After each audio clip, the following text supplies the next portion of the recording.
Welcome to A2Z AMC Training Series. In today's video, we will talk about how an appraisal order is rejected, so how a private client will be notified about it.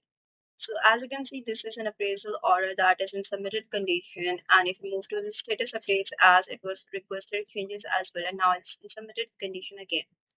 So we'll be on the main tab and see if it's rejected by the operational admin of the AMC. So there are basically three conditions. When an appraisal order is submitted by a customer, either it's a private client or it's a lender, it is reviewed by the operational admin of the AMC, and they have three options to perform, like three actions they can perform an appraisal order that is submitted.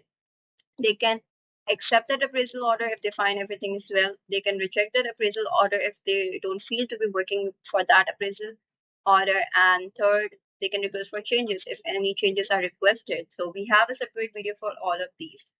So in few minutes, we will see that the status has been changed to rejected. So as you can see, there is an alert that order updated rejected, and over here you can see that the status is rejected.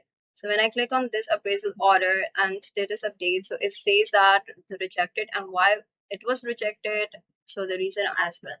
So if you have any queries about this, you can move towards the landing page. To the bottom of this, on the footer, you can see that there is a option that you can contact and support. Basically, you can submit a ticket, you can create for the support. So if you have any issue, you can support and contact and support over here.